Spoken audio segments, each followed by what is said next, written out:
Next question is from Robin Lyons. Can you recommend a good protein powder that doesn't contain whey? Yeah, you know why this is a good question? Because whey protein, first of all, I want to talk about the benefits of whey protein. And you know what's funny, by the way? Before the fitness industry figured this out, whey was the part of milk that they threw away. Yeah. You couldn't sell whey. You know this. You worked in a dairy. You would toss it, right? But they figured that whey is very high in essential amino acids, very high in branched amino acids.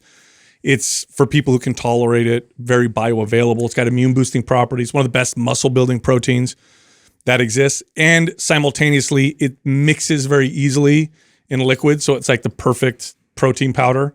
Like if you've ever tried whey and then you've tried like other protein powders, you know that whey tends to mix very well and tastes very good. It's not as grainy and it blends really nicely. Blends very well. So it's the best of all the proteins you can get. Protein powders, whey is definitely the best one. But if you're like me, I can't tolerate any dairy. So I can't have whey, I can't have casein, I can't have any, even if it's lactose free, it bothers my gut. So I have to go with other options.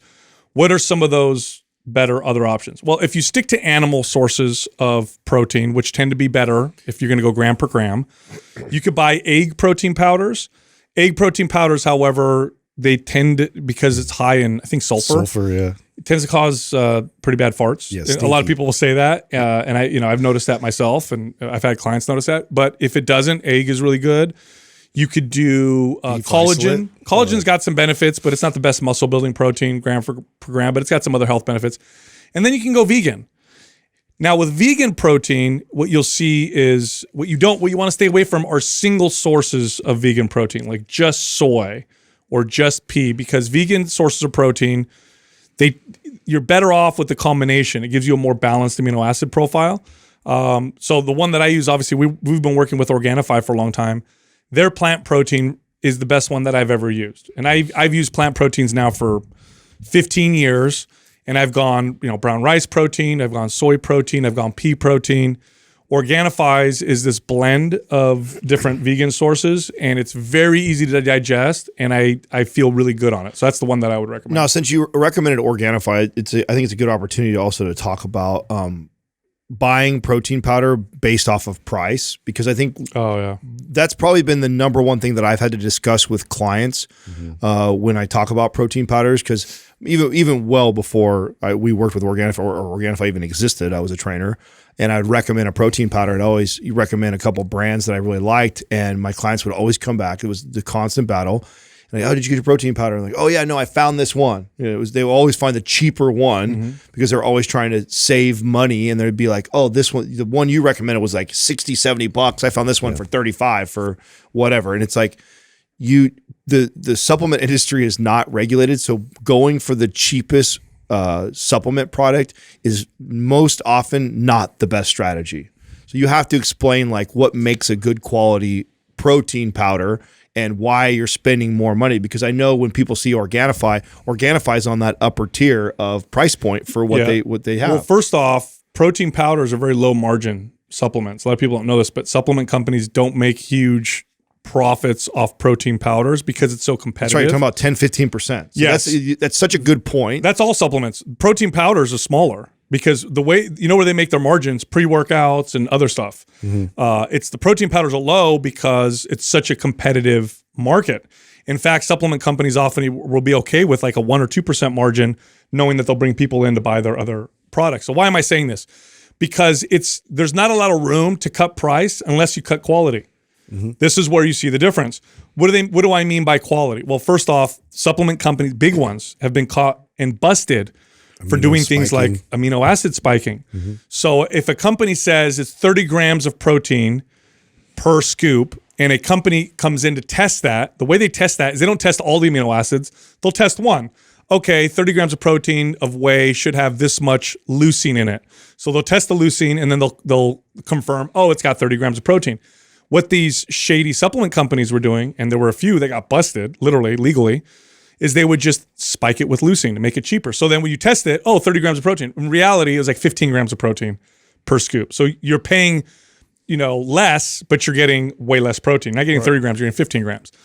Then there was the whole issue that happened, I think 4 or 5 years ago, where vegan protein powders were getting tested, and found to have dangerous levels of heavy metals. Which is especially alarming if like you can't have whey, right? And your options are limited. But now like a lot of these vegan proteins that are out there have this toxic amount of metal that you're going to be consuming. Yeah, you take it every day. Your body doesn't get rid of heavy metals very well. Yeah, and that can cause some serious problems. And it was the organic ones. Why? Because organic pesticides sometimes can cause high levels of heavy metals.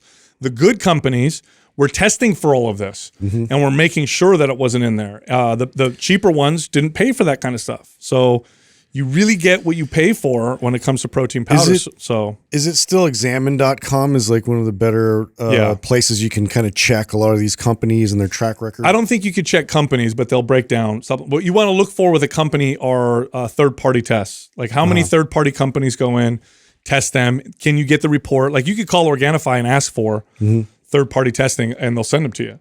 So it's very, very good quality. And again, remember, you're consuming, most people who take protein powders take them almost every day. So something you take that often, you want it to be really good quality. You don't want it to be bad quality because it's something you're putting in your mouth. If it's significantly cheaper, you should right away. That should be a red flag because of what you said. It's 10 to 15% margins. That is so small, and that's because all of these companies are getting the main stuff, like the actual protein powder or the whatever they're fortifying it with, from all the same places. So if you're actually getting what it says in there, it costs about the same for everybody. So their prices have to be somewhat competitive. So if someone is $20, $30 cheaper a jug than this other company, then something's probably going on. They're either spiking some bullshit or they're exaggerating because it doesn't have to be FDA approved. So they're not regulated. So you have to look for, or they were not paying for third-party testing, which costs companies money to do that also. Look, supplements are, I am a big advocate for keeping supplements unregulated, because I think if they're regulated, it would destroy the whole market for them. We would have way less variety and all that stuff. But that also places more responsibility on the consumer. And I tell you what, you can look them up. Look at all of the independent research that's gone into some of these companies. Like there was one study where they went and tested 12 brands. I think it was 12 from Target. So they went and tested 12 of them. I think one of them had what they said they had in it. The rest were all garbage. So you're looking at 90% of them were complete garbage. Some of them had stuff in there that they couldn't even identify. Then there's supplement companies that got in big trouble because they sold supplements with pharmaceuticals in them. Yeah. Oh, so, and this has happened to athletes where they get popped for certain types of illegal substances, but because they were mixing it all within the same place, like it was getting trace remnants of those within, the proteins, the pre-workouts, and they would get like illegal stimulants in there and other things. So it's like, you just really got to be conscious of how the company operates and how clearly they test.